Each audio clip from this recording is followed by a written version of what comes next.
Hello again, Hoppin' John here. Been a while since I posted a video to YouTube.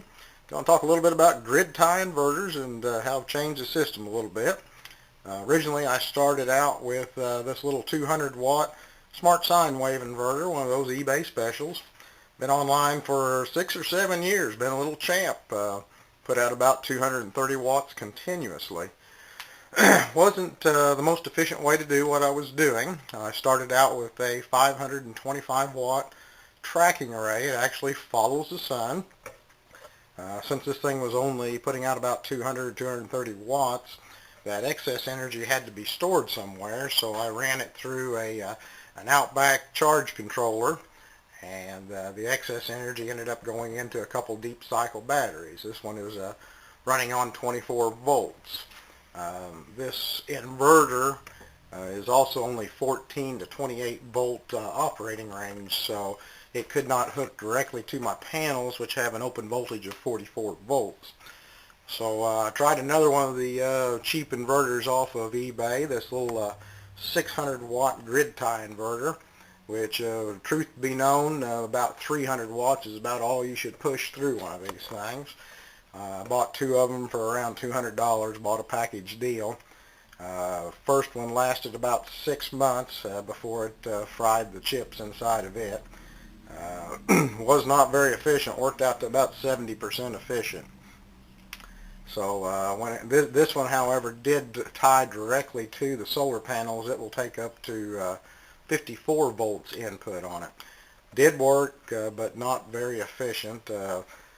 Second one was online for a little while, and like I say, they do work, but not very efficient. So now I'm trying another one. This one's about $150. Power inverter brand, grid tie. Again, eBay special. Efficiencies are a little bit better on it. I've got it directly tied to the solar panels. It is taking in the 44 volts and then using maximum power point tracking to find the optimum voltage, and that seems to be around 28 volts with this thing. Puts out 120 volt household current.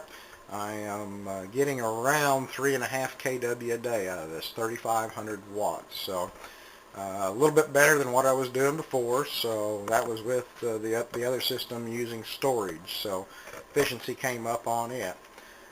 And then the big upgrade that I did this year, the flagship of the system now, is this Xantrex GT series 3.8, 3,800 watts, 3.8 kW.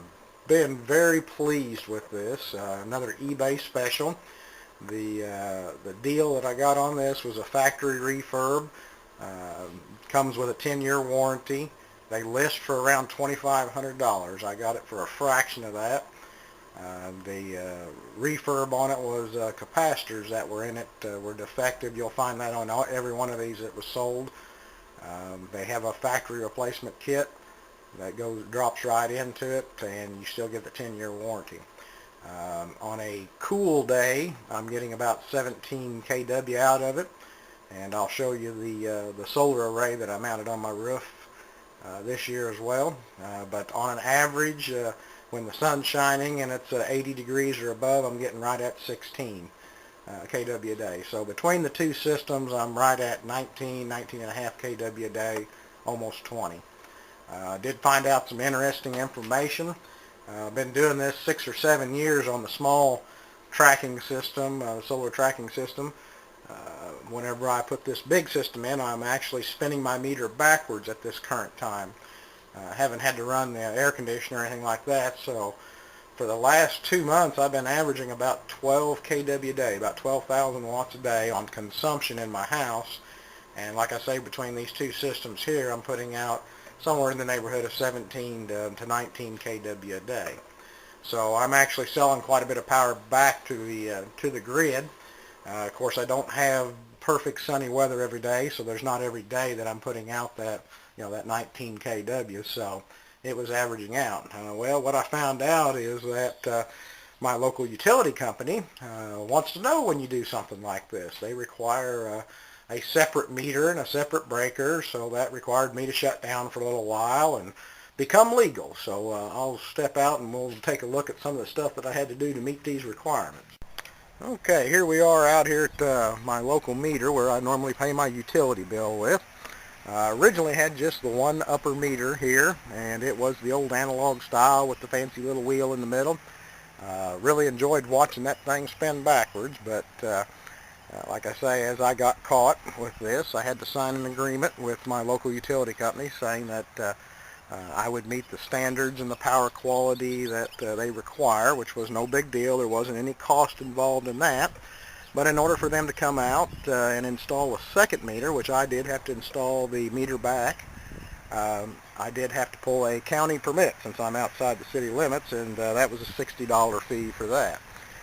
But that was about the extent of it, other than having to separate this out.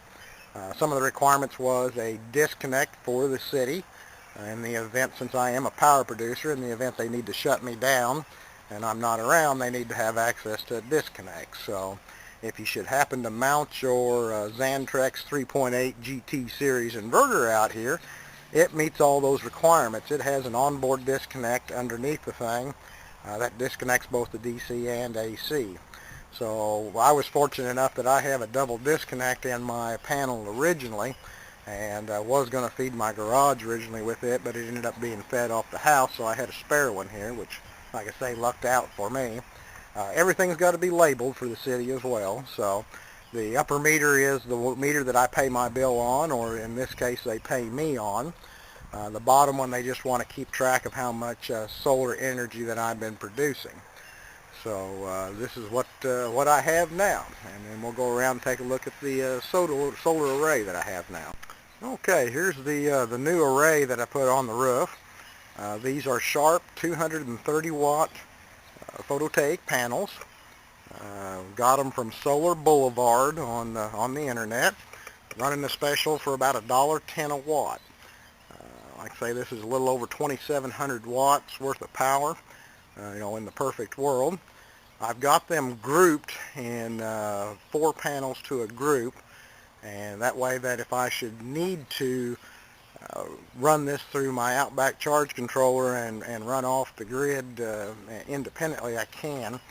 Currently I'm running each section of 4, and there's 12 panels. I've got a section of 4 running down to the little stainless box on the right hand side there. Runs through a set of fuses. The open voltage is around 150 volts per group of 4, and then I've seriesed each one of the groups of 4 together, so upwards of 450 volt DC seriesed running into the Xantrex inverter in there. So like I say, there's a set of fuses in the little stainless box up here, and then I've got a disconnect a little bit lower below that. That is a code requirement in the event that they need to come out and ensure that it's fully disconnected. They can actually disconnect my array as well. Did make the mounts myself. I was looking at $800 to $1,000 worth of aluminum mounting system.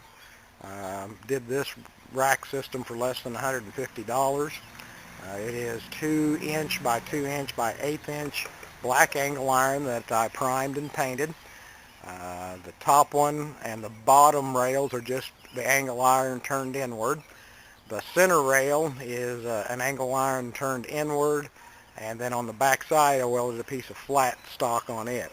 And then I made little keepers to go down in between each one of the photo panels to screw into that angle iron. Like I say, only about $150 for that. So this is the photo array. Like I say, I'm getting about 16, 17 kW a day off of this. Here's a shot of all the systems that I have. The far right is the hot water system that has a glycol loop on it that I make my hot water with. And then in the middle is my windmill system, which has not been practical for this area. And then in the center is my new photo array, the 2,700 watt array that I'm probably going to expand here pretty quick. They're still running that deal on the solar panels right now, and they also have a 99-cent deal on a little bit cheaper panel. So I may expand that by another 4 panels. That'll put me up over 3,500 watts on a system. And then to the far left is my tracking array that I started with about 7 years ago. So I'm getting close to being energy independent right now. I am. I'm actually producing more power than what I'm using. I think with at least another 4 panels, I'll be able to be theoretically off grid. So we'll go inside and look at the grid inverter or the house inverter. Okay, here's what I've got for regular inverters to run the houses. I have not got these hooked up yet. I have tested them. I've got a DR series trace, which is now Xantrex. I've got this trace series. This is a 24 volt input, 1500 watt output. That's the white one in the back. And then this big monster here in the front is a 2500 watt, 24 volt input. And there is a lot of steel inside this, or a lot of copper. Extremely heavy. I bet this thing weighs at least 100 pounds. So I think it'll be the robust piece of this system. So somewhere in the neighborhood of around 4,000 watts is what I've got here between the two systems. I really would like to have a Outback 3524 grid series inverter that does it all.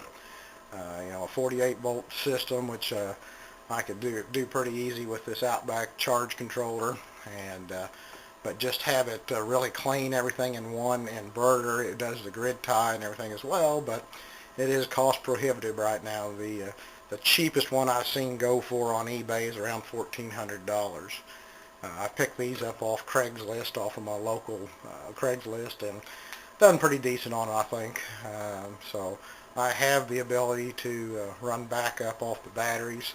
I've got about 1,000 amps worth of storage, so roughly, day and a half worth of storage at my current consumption on the house. So, and that's one thing that I would mention, that before you start any of this, do an evaluation on your house on what you actually consume, and just see how much you do waste. I was really surprised when I started with this stuff. Bought with this kilowatt meter, which you'll see plugged in the back here. We got it hooked up to the grid tie back there to kind of keep track of how much power I produce each day. But did an evaluation on my appliances, and one of the biggest surprising things was the refrigerator that we had. We've had one for 22 years, something like that. That booger drawed 8,000 watts a day. So I went out and bought a new side-by-side, which made the wife happy. It was actually a bigger unit, and that 8,000 watts a day went down to 1.6 watts a day, a huge difference. Same thing with the washing machine I bought, and deep freeze. So our power consumption was greatly reduced by your appliances. So evaluate your appliances and your lighting. Everything I have now is fluorescent lighting. Have been playing a little bit with the LED, but still really out of reach for the common man. It's kind of ridiculous to pay $25 for a light bulb right now. So the compact fluorescents are kind of the way to go right now. So like I say, I'm using about 12 kW a day pretty comfortably. So I'm sure when the air conditioning season comes in, that'll go up quite a bit. But like I say, I'm pretty pleased with the system right now. I spent about $4,200 this year on the system.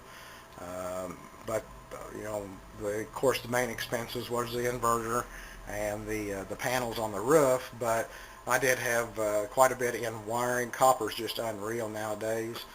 Disconnect, permits, all that kind of stuff. So, like I say, about $4,200 this year. Of course, 30% tax rebate on that. About a $60 a month savings in utility costs. So, system should pay back in about 4.5 years for me. So, thanks for watching, and I hope you get something from this. Have a good day.